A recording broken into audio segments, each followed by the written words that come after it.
to do with desires. And I thought I would just preface this by sharing a bit with you about my own history with working with desires. And, you know, it wasn't that long ago that even the word desire really put me off. Desire was like, it sounded too fancy. It sounded like, am I a craven woman? You know, if I have desires, there's just something about that that was off-putting. And then at the same time, hello Patricia, thanks for joining. At the same time, there's the word want, right? What do you want? Which for me, they represent the same thing. Desires are what we want, or what we want to experience in our lives. So the word want threw me as well because it felt demanding. So that's my history. That's what brings me here. And so you can imagine if desire is not okay, on the one hand, and want is not okay, then what's left?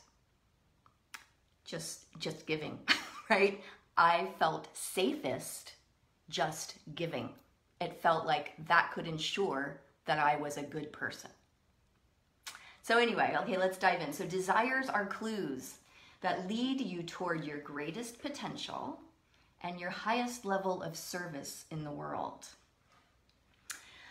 That is something that came to me when I was in coaching school and we were asked to come up with our own paradigms for living, new belief systems. And it's very true to me. And I wonder if it feels true at all to you. Your desires are no mistake, nor are they selfish.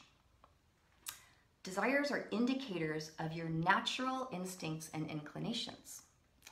They have been designed into your personal motherboard in order for you to give you clues as to where to focus your energy and attention so that you can feel most fully you and therefore bring your best to the world. So there's nothing random about our designs. And I think, you know, a lot of times we've received messagings that, you know, having desires or wanting is a sign of selfishness. And actually, it couldn't be further from the truth. These are actually our inner cues and signals that let us know who we are in the world. And I want to draw a distinction here in that sometimes we think of things like urges or addictions, you know, which is tied into desire. And I admit that. And interestingly, if you delve into what's behind an addiction, there is a lot of gold there, a lot of truth.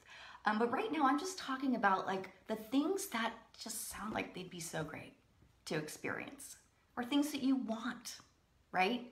And being able to not chastise ourselves for wanting them, but actually saying, wow, that's interesting that I want that. That must be important. Being of deepest service in the world requires that we begin by identifying what will make our own hearts feel the most full so that we have an abundance of our unique gifts to share. So acknowledging and ultimately heeding our desires is what will allow us to serve at our fullest capacity, because it will actually give us access to a clearer view of who we really are. And then if we set our desires aside, we cannot reach our full potential in service to our families, communities, and or careers. So I imagine what drew most of you to this group is this sense of wanting to be of service to others. Make no mistake, you are being called to be of service. It's just redefining, what does that mean? What does it mean to be of service? It does not mean self-sacrifice. And so if we want to meet our full potential, if we want to be of service in the deepest possible way for the ones that we love, we must acknowledge our desires so that we can access our true gifts. Let's see, indeed, by denying our desires, we withhold the very best we can bring in service to these precious relationships. Ouch, right? I mean, do we want to withhold? Maybe sometimes we do want to withhold if we're feeling some resentments and things like that. because we've given too much. I get that, but if we don't, in our heart of hearts, I desire to be of service to the ones that we love. I don't think any of us would really want to withhold that. So you may wonder what happens if we feel we've lost touch with our desires because we've denied them for a very long time. Well, I don't know about you, but I certainly have had that experience. Because when you give of yourself or give to others, make a priority of giving to others for an extended period of time, you can really lose touch, or it's there, but you kind of lose conscious touch with what it is that you would even want. And so what then? Well, the good news is that they are still very much alive inside of you. With focused support, they will happily reemerge and shed an entirely new and hopeful light upon your future. So it's always there for you. It's always there for you. I happen to be equipped with the skill set to help bring those forth. And I'm going to be bringing forth an offering in another couple of weeks. I meant to check the actual date before I came on so I could tell you.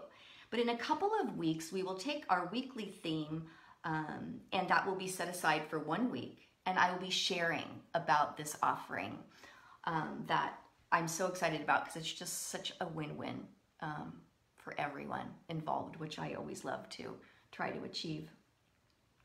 So with that, I'd love to know, this was the question that I posed. Has denying your own desires played a role in your personal path of giving? And if so, could you imagine, now, maybe especially after watching this video, could you imagine how reconnecting with your desires might enhance your ability to be of service in the world the way that you want to? So that is it for today. I hope that this shed some more light or maybe opened up your heart and your mind to some new possibilities around the importance of accessing your own desires. And I hope that it also casts an invitation for everyone to chime in.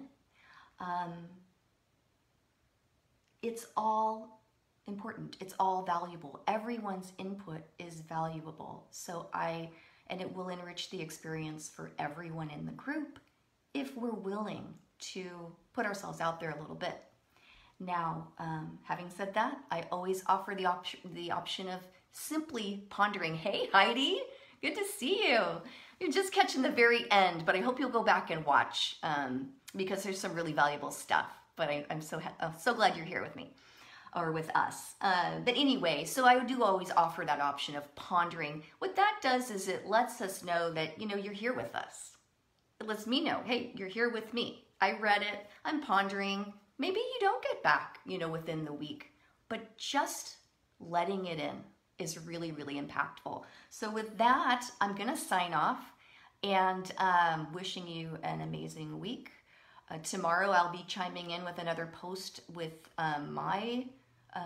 the ways that I've grown during this week, and I hope that you will chime in as well on that. And with that, sending lots of love, and we will talk next week.